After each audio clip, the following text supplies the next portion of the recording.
ఇంటికి మీరు సోమిరెడ్డి గారితో వెళ్ళినప్పుడు ఆయన రిసీవింగ్ ఎలా ఉంది?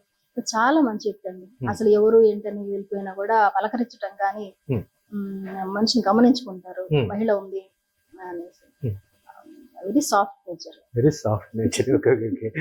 అమ్మ వాణి భవాని గారు, మీరు చేగొండి హరిరామ జోగయ్య గారితో కూడా పనిచేశారు. అంటే లేదండి, హరిరామ జోగయ్య గారు స్థాపించిన కేఎస్ఎస్ అంటే కాపు సంక్షేమ సేనలో వర్కింగ్ ప్రెసిడెంట్ గా చేశారు. ఆ అనుభవం ప్రజెంట్ మీకు ఈ రాజకీయ నడిపేదానికి కలిసి వస్తుందంటారా? ఖచ్చితంగా కలిసి వస్తుందంటారు. అసలు దాంట్లోకి రావడం వల్ల అంటే నాకు జనసేన రావడం ఎలా అనేది తెలియలేదు.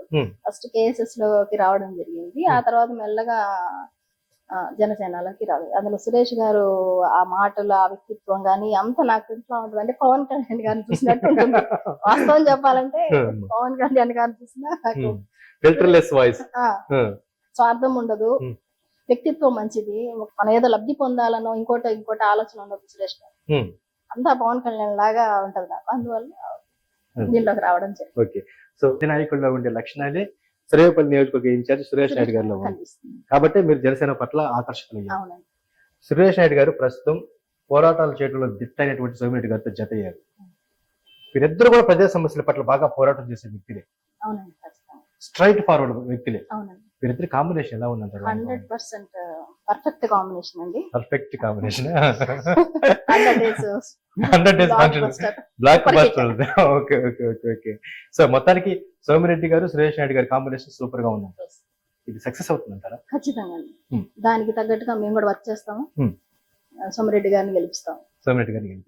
అమ్మ, మీరు ప్రజల్లోకి వెళ్తూ ఉన్నారు. అది సేవ రూపంలో కావచ్చు, ప్రజా సమస్యలు ప్రశ్నించే విషయంలో కావచ్చు, మీరు వెళ్తూ ఉన్నారు. ప్రజల్లో మార్పు మొదలైందంటారా? అంటే మీ అధినాయకుడు పవన్ కళ్యాణ్ గారు వైసీపీ విముక్త ఆంధ్రప్రదేశ్ ని మేము కోరుకుంటున్నాం అన్నారు. నిజంగా ప్రజల్లో ఆ విధంగా డిస్కషన్ ఉందా? ఉందండి, వాళ్ళు రియలైజ్ అవుతున్నారు. కానీ మనం ఇంకా అంటే ఆ టైంకి ఎలా ఏంది అనేది మనం కూడా వర్క్ చేయాల్సి వస్తుంది. ఖచ్చితంగా వాళ్ళు మారారండి. తిట్టుకుంటున్నారు ఇప్పుడు, ఎందుకు వైసీపీకి వేసాము ఒక ఛాన్స్ అని ఇంత బాధపడుతున్నాము అనేసి. అంటే ఎందుకు బాధపడగల గల కారణాలు ఏంటి? అరాచకం పెరిగింది. అవునండి, జరిగింది. అసలు ప్రశ్నిస్తే నొక్కుతున్నారా? అవునండి. ఒక సమస్య వచ్చినప్పుడు ప్రభుత్వ అధికారులు కూడా వైసీపీ నాయకులు చెప్పిన విధంగా ఉండడం, ప్రజల గురించి పట్టించుకోకపోవడం అనేది చాలా దారుణం. రాజకీయ నాయకులు అంటే సరే, ప్రభుత్వ అధికారులు ఉన్నారు కదా, జీతాలు తీసుకుంటున్నారు కదా, ఏం వర్క్ చేస్తున్నారు, ప్రజలు ఎంత ఇబ్బంది పడుతున్నారు, ఈ లోపలికి వెళ్తే కదా సార్ తెలిసేది. సో ఆ విషయంలో వాళ్ళ ఇల్లు వాళ్ళ ఎంత ఇదిగా ఉన్నాయంటే మనం ఎంత చేయగలం, ఎంత చేస్తాం, ఎంత బాధపడుతున్నాం. మనం బియ్యం ఇవ్వగలం, నిత్యావసర సరుకులు ఇవ్వగలం అంతే కదా, ఇల్లులు కట్టించలేము, మేము కట్టించలేము. ఏదైనా ప్రభుత్వమే చేయాలి అంటే జనసేన రావాలి. సో అదేనమ్మా, మీ అధినాయకుడు పవన్ కళ్యాణ్ గారు చంద్రబాబు నాయుడు గారి అనుభవాన్ని సమర్థిస్తూ ఒక అనుభవజ్ఞుడు ఉంటేనే రాష్ట్రం మళ్ళీ తిరిగి గాడిలో పడుతుంది అన్నారు. మీ అధినాయకుడి నిర్ణయాన్ని మీరు స్వాగతిస్తున్నారు? ఖచ్చితంగా అండి, 100%. ఈ గాడి తప్పిన ఆంధ్రప్రదేశ్ ని గాడిలో పెట్టగల సమర్థులు వీరిద్దరే అనుకుంటారా? అవునండి, రావాలండి. రావాలి అంటే ప్రజల్లో మార్పు మొదలైందంట. అంటే రానున్న ఎన్నికల్లో ఒక డిఫరెంట్ గా జరిగే అవకాశం ఉంది. ప్రత్యేకించి మీ ఎన్ఆర్ఐ విభాగం నుంచి చాలా మంది ఎన్ఆర్ఐలు కూడా వచ్చి ఎలక్షన్ చేస్తారన్నటువంటి ఒక టాక్ ఉంది. అంటే వీరి కూటమిని బలపరుస్తారంటున్నారు. నిజంగా విదేశాల్లో ఉన్న ఎన్ఆర్ఐస్ అంతా కూడా వీళ్ళు కూటమిని బలపరుస్తారనుకున్నారా? వైసీపీ తరఫున కూడా ఉన్నారంటారు? అంటే నాకు తెలిసిన చాలా వరకు జనసేన అభిమానించే ఎన్ఆర్ఐ చాలా మంది ఉన్నారు. రాజకీయ టైం అంటే ఎలక్షన్స్ టైంలో ఖచ్చితంగా ఎన్ఆర్ఐస్ రావడం, సపోర్ట్ చేయడం జరుగుతుంది. 100% అండి. 100% కరెంట్కి వస్తారు. మీరు ఆ విధంగా డిస్కషన్ చేసుకుంటున్నారా మీ ఎన్ఆర్ఐస్ అంతా కలిసి? చేసుకుంటున్నాను. ఈ మధ్యనే మాజీ ముఖ్యమంత్రి చంద్రబాబు నాయుడు గారి అరెస్ట్ విషయంలో కూడా ఎన్ఆర్ఐలు స్పందిస్తూ ఇది అన్యాయం అన్నారు. అందుకే మీరేమంటారు? ఆయన అరెస్ట్ అన్యాయం అండి, అసలు చాలా అన్యాయం. ఆయన జైల్లో ఉన్నాడు కదా అని ఇంకొకరు జైల్లో పెట్టించడం, అది ఎట్లా చెప్పాలో తెలియట్లా. ఆ వ్యక్తిత్వం ఏంటో అసలు. సో మొత్తానికి అది చాలా అన్యాయం. మొత్తానికి ఏదేమైనప్పటికీ రానున్న 2024 ఎన్నికల్లో జనసేన తెలుగుదేశం పార్టీ కూటమి గెలిస్తేనే ఆంధ్ర రాష్ట్ర ప్రగతి ఉంటుందంటారు. లేకపోతే ఆంధ్ర రాష్ట్ర ప్రగతి ప్రశ్నార్థకమైన అవునమ్మా. సో ఒక ప్రమాదం జోన్ లో ఉందన్నమాట ఆంధ్ర రాష్ట్రం. అవునండి, ఖచ్చితంగా జనసేన టీడీపీ రావాల్సిందే.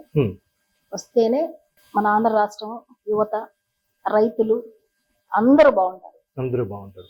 వాణి భవాని గారు, సౌత్ ఆఫ్రికాలో మీ ఫ్రెండ్స్ ఎంతో మంది ఉండొచ్చు 10 ఏళ్లలో. అవును. వాళ్ళలో ఆర్థికంగా స్థితిమంతులు కూడా కొందరు ఉండొచ్చు. ఉన్నారండి. మరి వాళ్ళ సపోర్ట్ కూడా తీసుకొచ్చి సర్వేపల్లి నియోజకవర్గ పేద ప్రజలకి మీరు ఏదైనా సేవా కార్యక్రమాలు చేయబోతున్నారా? ఖచ్చితంగా చేస్తామండి. హ్మ్. మాట్లాడుతున్నాను. హ్మ్. చేయగలిగినంత మేము ఖచ్చితంగా చేస్తాం. అంటే మానవ సేవే మాధవ సేవ అంటారు. అవునండి.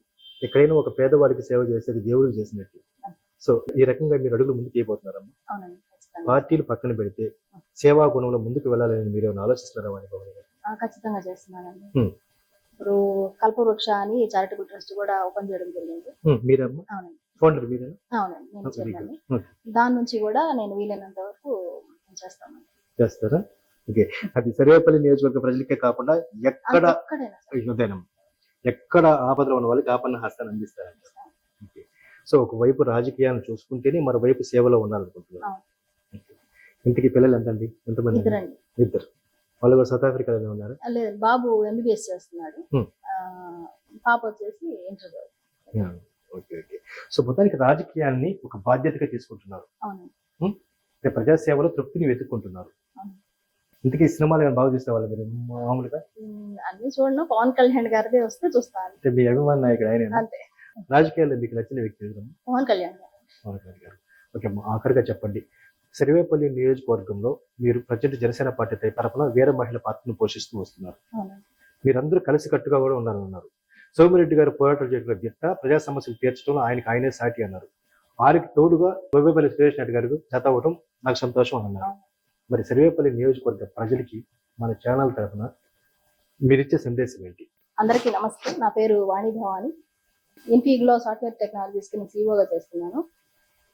సర్వేపల్లి ప్రజలకు నా సందేశం ఏంటంటే, పవన్ కళ్యాణ్ గారి నిర్ణయాన్ని స్వాగతిస్తూ సర్వేపల్లి ప్రజలు కూడా రానున్న ఎన్నికల్లో అలయన్స్ ని సపోర్ట్ చేస్తూ సోమిరెడ్డి గారిని గెలిపించాలని, ఈ అమూల్యమైన ఓటుని వేసి సోమిరెడ్డి గారిని గెలిపించాలని కోరుకుంటున్నాను. మీ విలువైన సందేశాన్ని మన రైతు న్యూస్ ఛానల్ ప్రేక్షకులకి కేటాయించేందుకు ధన్యవాదాలు. మీరు కోరుకున్న విధంగా రానున్న రోజుల్లో జనసేన తెలుగుదేశం పార్టీ కూటమి విజయం సాధించాలని, మీరు రాజకీయాల్లో ఎంతగానో అభిమానించే సోమిరెడ్డి చంద్రమోహన్ రెడ్డి గారు తిరిగి ఎమ్మెల్యేగా విజయం సాధించాలని మన ఛానల్ తరఫున మనసారా కోరుకున్నాము. All the best.